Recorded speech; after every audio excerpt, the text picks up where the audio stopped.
Hello, my penguins. It's Holly here, and I have another edition of Bedtime with Holly. This time I have an oldie but a goodie, and it's Cinderella. So I hope you guys enjoy this story. I also really enjoy the Drew Barrymore version of the movie. It's really good.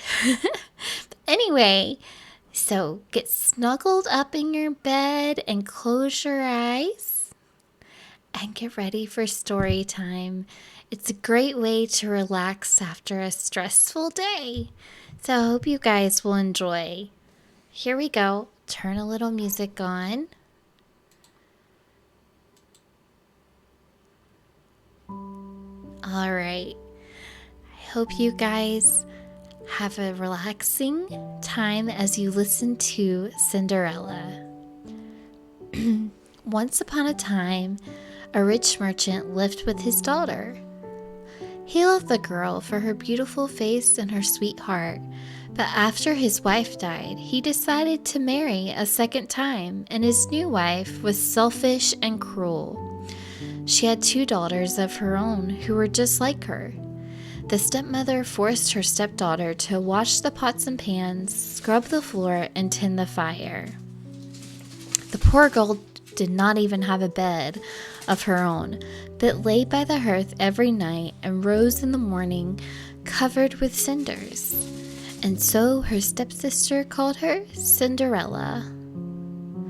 One day the king sent word that he would hold a grand ball, and that there would be a prince who would choose a wife. "I shall wear my red velvet with lace," declared the older stepsister. "I shall wear satin with golden flowers," said the younger one. Cinderella gathered up her courage to ask a question. "Can't I?" she said. "Hand me the stockings," the older stepsister said. "May I?" said Cinderella. "Tie the ribbons in my hair," said the younger stepsister. "Please, can I go to the ball?" asked Cinderella. "Certainly not," said her stepmother. And the stepmother and stepsisters swept off in the carriage to the castle, leaving Cinderella alone. Cinderella sat by the fire.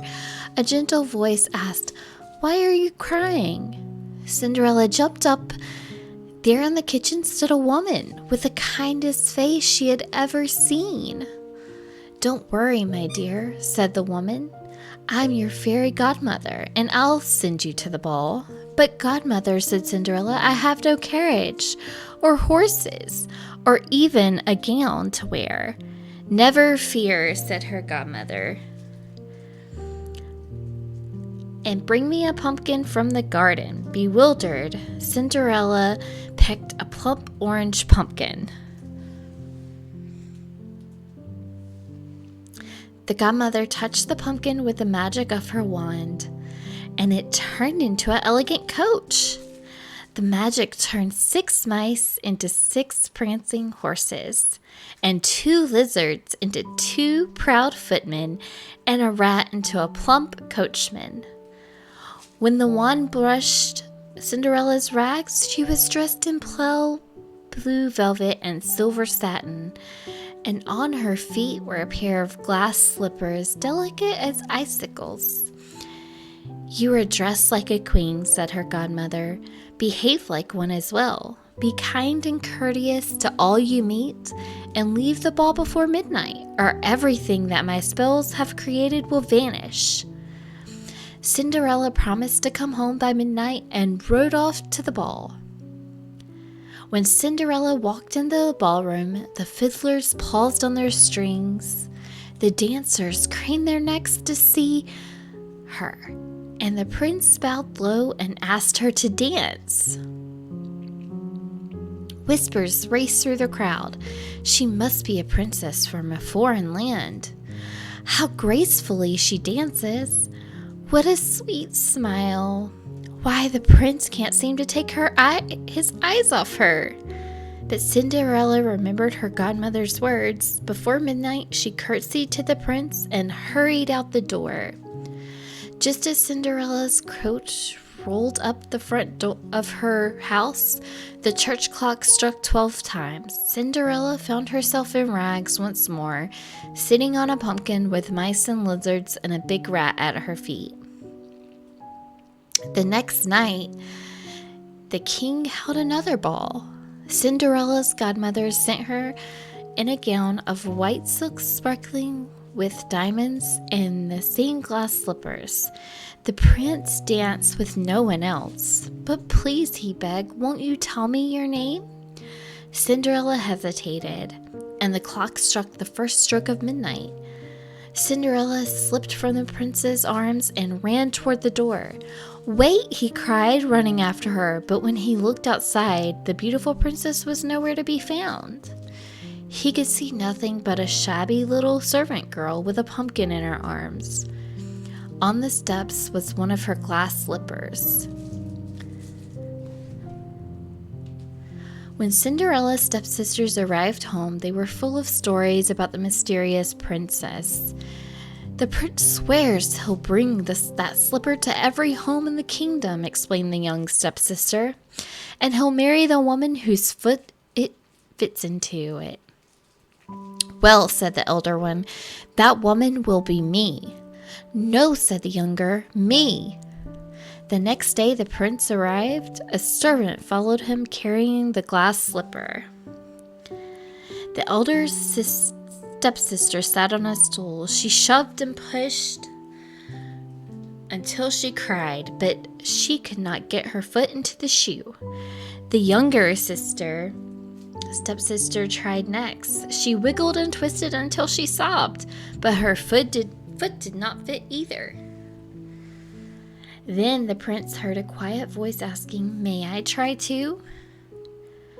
"Get back to the kitchen," cried the stepmother, but the prince remembered Cinderella's voice and her gentle eyes and her sweet smile. He knelt and slipped the shoe on Cinderella's foot. He was not surprised when she drew the matching slipper from her pocket and placed it on her foot. "You are the princess I danced with," he said. "I knew the minute I saw you." Cinderella and the prince were married as soon as the wedding feast could be prepared, and Cinderella, who was as good as she was beautiful, invited her stepsisters, her stepmother, to the wedding. Her stepmother was too out of sorts to dance, and as for the stepsisters, with their feet were too sore from trying on the slippers, it was weeks before they had recovered enough to dance even a jig. But Cinderella and her prince lived happily ever after. I hope you guys enjoyed this story, and I hope you all have a great night and snuggle up into your bed and close your eyes and de-stress from the day.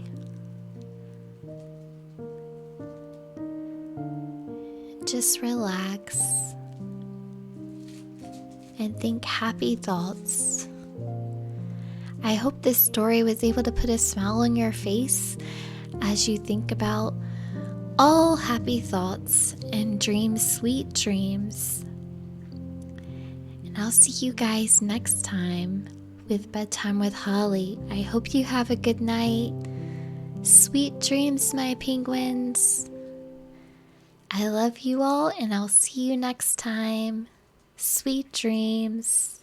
Goodbye.